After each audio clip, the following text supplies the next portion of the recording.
The galaxy had known conflict for millennia, but the systems under the rule of Queen Lyra of the Thalorian Empire had been unusually quiet for decades.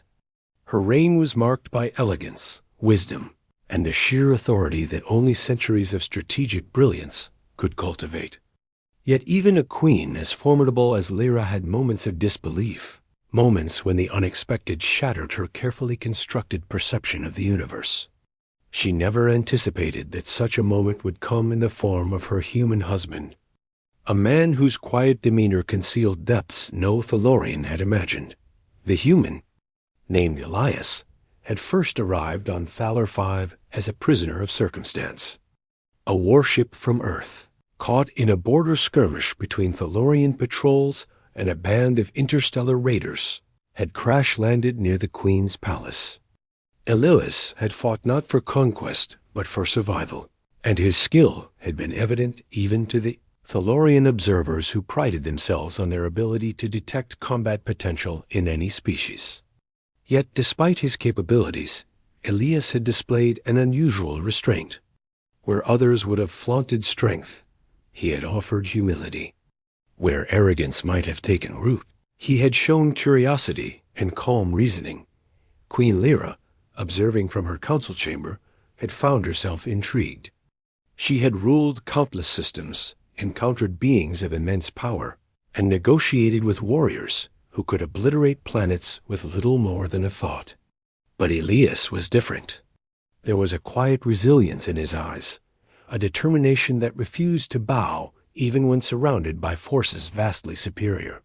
She had found herself drawn to him, initially with curiosity, then with admiration, and eventually against the counsel of her advisors.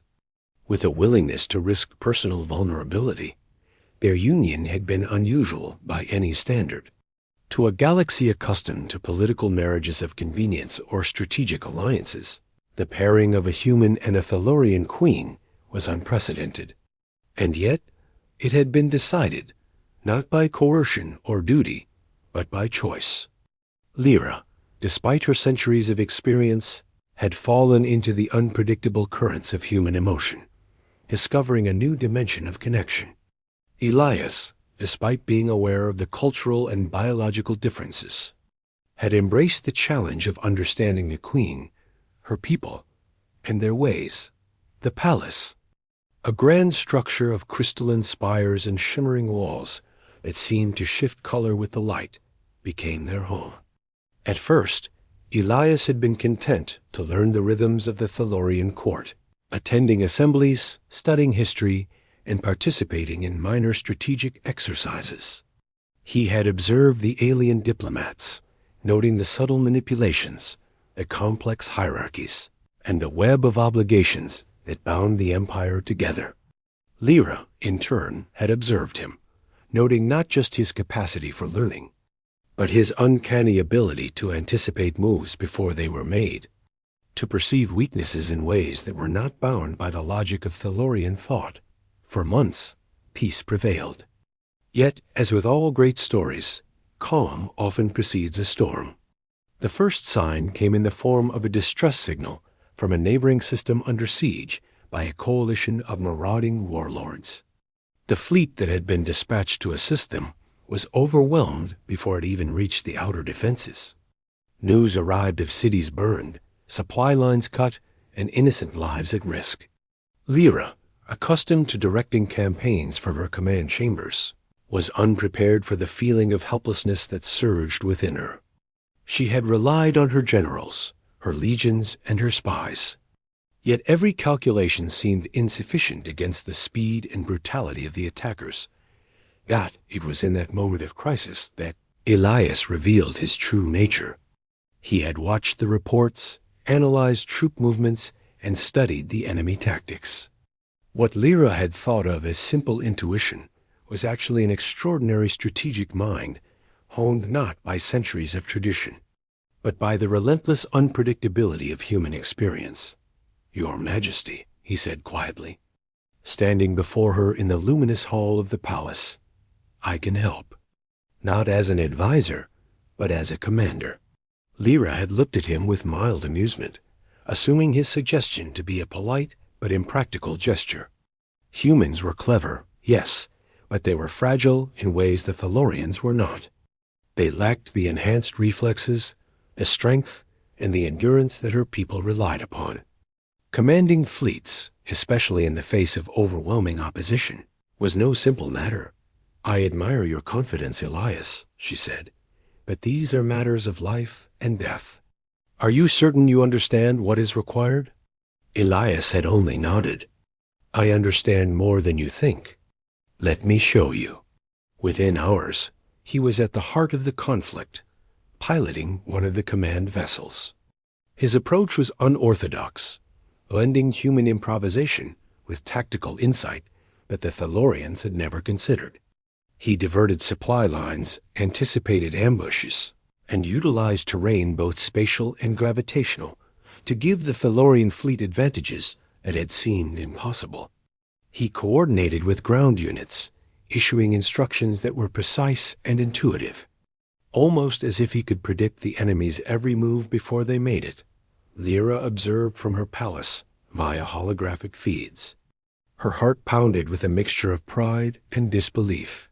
Each maneuver Elias executed was calculated, each decision bearing the mark of someone who understood not just the mechanics of war, but the psychology of combat.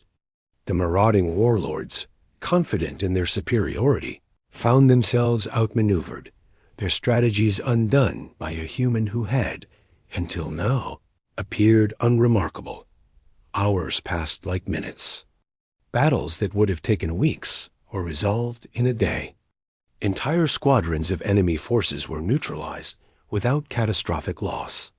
By the time the final skirmish ended, the Thalorian fleet had not only defended the vulnerable system, but had routed the attackers completely. The aftermath left Lyra in a state of stunned reverence.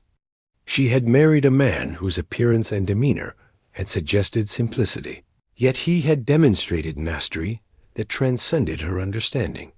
Her advisors, many of whom had scoffed at Elias from the beginning, now regarded him with awe and in some cases fear. When Elias returned to the palace, weary but composed, Lyra met him at the grand entrance. The crystalline spires of the palace reflected the fading light of the system's twin suns, casting prismatic patterns across the floors. She approached him slowly, absorbing the reality of what had occurred. "You," she began, her voice catching, "I never imagined you possessed such strength." Elias smiled faintly, brushing off the compliment with his characteristic humility. "Strength is only meaningful when it protects what matters," he said. Lyra felt a warmth spread through her chest, a recognition that strength alone was not what had moved her so deeply, but the combination of intelligence, courage, and restraint. Her centuries of rule had taught her many lessons about power, but Elias had shown her a lesson she had never expected to learn, that true strength often resides in places least visible, behind calm eyes and steady hands. In the days that followed, the story of Elias's deeds spread throughout the Thalorian Empire. He became a symbol not of human superiority in the traditional sense, but of the unexpected potential that other species often overlooked.